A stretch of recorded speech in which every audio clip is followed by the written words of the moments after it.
Live from downtown Detroit, home of WDIV and Click on Detroit, Local 4 News at 11 starts now. I'm Victor Williams, and we're talking to a Good Samaritan who decided to return thousands of dollars that were just left right here on the ground by an armored security guard at an ATM. Bus drivers have dozens of young lives in their hands every day, and they have to be ready for almost anything out on the road. Take a look at a Utica school bus today. We'll tell you what happened. Also, the Senate working late into the night as Democrats and Republicans fight over the rules of President Trump's impeachment trial. But we begin with breaking news just in on Detroit's west side, where a mother and her son have been found frozen to death. Firefighters discovered the bodies inside a home late tonight. Tim Pamplin on the scene with the night cam. Tim. Detroit Fire Department now pulling away from the scene. There was no carbon monoxide detected inside the house. Level was at 0, I'm being told. An 83-year-old lady and her 60-year-old son found frozen inside their home, both in separate parts of the house. Detroit police tell us they got to run for a well-being check. Check on the folks. They say when they got in the home, they found the 2 lifeless bodies, saying there was no heat in the home. It was as cold inside as it was outside. Homicide detectives, crime scene investigators are on their way to the scene, trying to determine what took the life of this elderly mother and her son. That's the scene on the west side. With the night cam, Tim Pamplin, Local 4. Awful update coming tomorrow morning, all right, Tim. Sometimes video from Sky 4 really doesn't capture the essence of what's happening on the ground, and today was one of those times. Yeah, what you couldn't see this afternoon in the school bus accident on 25 Mile Road near Van Dyke was the shattered windshield of the school bus belonging to the Utica School District.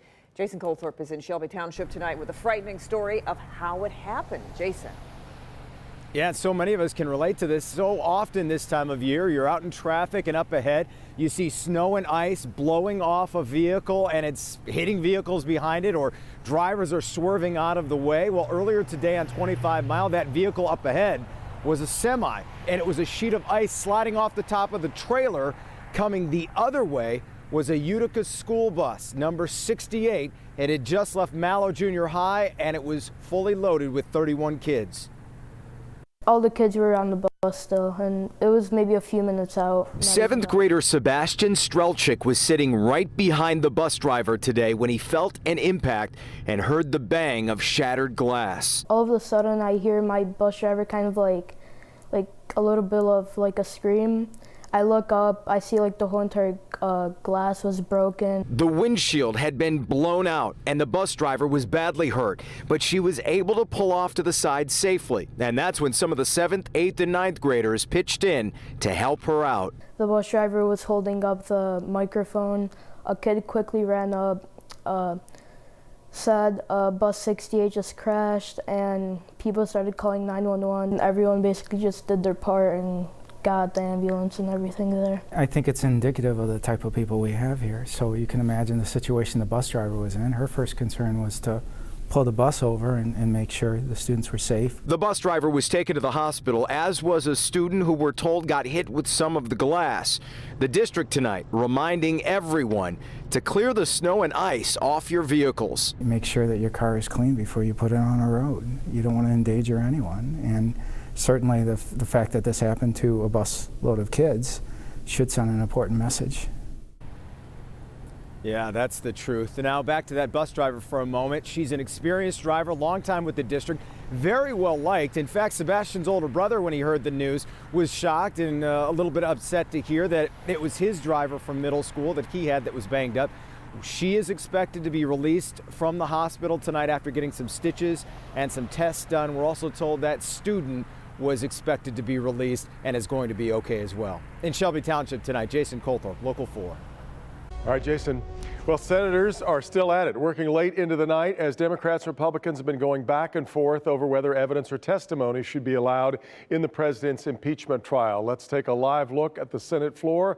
As you can see, the arguments continue here past the 11 o'clock hour. Democrats have proposed now a 6th amendment to the original impeachment rules. The 5 previous ones have been voted down, all happening along party lines in what has been a marathon day at the Capitol. Alice Barr has the latest from Washington on the partisan divide, but also some unexpected compromise. Hear ye, hear ye, hear ye. In opening day of the impeachment trial against President Trump, a tussle over how the case should proceed. The misconduct of this president requires immediate attention. The president has done absolutely nothing wrong. And a show of force from the Republican majority, shutting down each amendment Democrats proposed with a vote down party lines. Yeas are 53, the nays are 47. Requests to start the trial with new documents in hand from the White House, State Department, and Budget Office all rejected. If you're going to make a decision about the president's guilt or innocence, you should want to see what these documents say. Witnesses, including Chief of Staff Mick Mulvaney, denied, at least for now. Majority Leader Mitch McConnell referencing the Clinton impeachment trial. The Senate will decide those questions later in the trial, just like we did back in 1999. But in the midst of fierce partisanship and unexpected concession, moderate Republicans working with Leader McConnell behind the scenes to negotiate two handwritten changes, giving each side 3 days to present its case instead of 2, and bringing in evidence from the House investigation. It's good they admitted evidence, but the real test will be witnesses and documents. Those questions now in limbo until after opening arguments already previewed in a marathon day at the Capitol. In Washington, Alice Barr, Local 4. All right, Alice, and the marathon goes on. That's Pam Bondi right now, the former Attorney General for the state of Florida, one of the managers of this case, defending the White House in the impeachment. Unclear just how late they're going to go tonight. It is, though, expected whatever time they wrap up this evening, day 2 of the trial will resume tomorrow at 1 p.m. An armored security guard accidentally leaves $27,000 outside an ATM at a Westland credit union. Well, tonight we have the video showing the moment a Good Samaritan comes across the money. Victor Williams joins us with why he says he decided to return all that cash. Well, not all of us can say that we've come across money lying on the ground and decided to return it to its rightful owners. However, one man here in Westland went out of his way to do just that. And in this case, it was thousands of dollars. Setting up almost like 5 foot this side of that light pole. It was at this point that an armored security guard made a $27,000 mistake, accidentally leaving an ATM cassette full of money outside of an ATM at Wayne Westland Credit Union. Surveillance footage shows the plastic box being left in the middle of the street, but the cameras also captured Good Samaritan George Condash stopping his vehicle to see what had been left on the side of the drive-through. I drove right around here. It was setting about right here. Well, first I just thought it was trash. For some reason it hit me of, why don't I just pick this up so nobody else has to swerve around it? Without any hesitation at all, George made the decision to take the cassette back inside, but not before noticing a large amount. I picked it up and noticed a tag stating that there was $40K. The clerks couldn't believe it. I said, is there a reward for $40,000? And I put it on their counter and they just looked dumbfounded. Turns out there was only $27,000 inside, yet one question still remains, why? And it's not mine, and any honest person, I would hope, would take it back in. And at least it was a good deed that didn't go unnoticed by higher-ups at the credit union. So we would like to give you this reward. Well, thank you. Should I open it? Yes, absolutely. It could have ended in a very different, way for us, but Mr. Condash was very honest and a good person to return the money, so we appreciate that very much. $27,000, yeah, that'd be great, but really, what's it going to get you? Right. And you'd probably feel guilty the rest of your life with it. Me too. We will have a good day now. And inside that envelope given to Mr. Condash was a little bit of appreciation for what he did. Reporting live tonight, Victor Williams, Local 4. Back to you guys. Well, Victor, do we know what happened to the security guard, the armored security guard?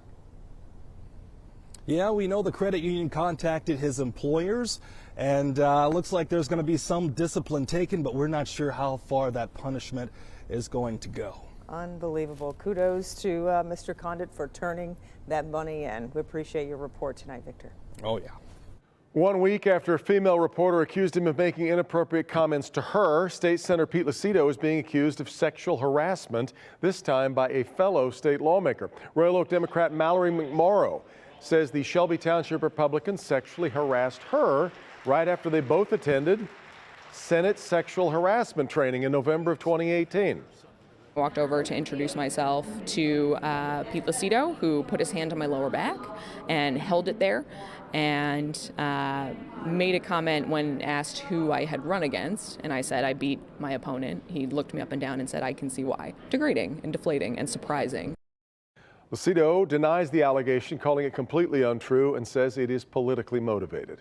You may soon be able to buy a Tesla and have it serviced here in Michigan. Tonight, the Associated Press reports that the Michigan Attorney General's office has reached a settlement with Tesla that would end the automaker's lawsuit against the state. The deal would let Tesla sell and service vehicles under a subsidiary, and that vehicles would be titled in another state and transferred here. The settlement is expected to be announced tomorrow. Still ahead, a baby boy rescued after falling 8 feet inside his home. He says baby in and he points to the vent. What his mother did the moment she realized her 10-month-old son was inside that heating vent. Also, a family sued for putting up a playground set in their backyard. Why they're not taking it down and demanding an apology to boot. Coming up. Here's Ben. Having a little bit of sunshine out there tomorrow morning, but still a lot of cold. Even though the temperature will say 18, the wind chills say otherwise. We'll look at that in your 4-zone forecast next. Okay, Ben, but first, it is a devastating disease that military veterans are twice as likely to get. It's like being given a death threat or a death sentence, but not being able to appeal it. And we're talking about ALS, Lou Gehrig's disease, why more veterans are facing this difficult diagnosis. Next. The threats are real, and they affect everyone. That's why Local 4 is committed to defending the environment. Help Me Hank continues to dig deeper on the toxic ooze investigation and won't stop. Somebody needs to be held responsible for the lack of work that was done. Defender Karen Drew fights for justice, making sure the people behind the Detroit River contamination concerns clean up their act. We know it's contaminated soil. Another violation. Local 4 and Click on Detroit, uncovering the stories, fighting for change, getting results.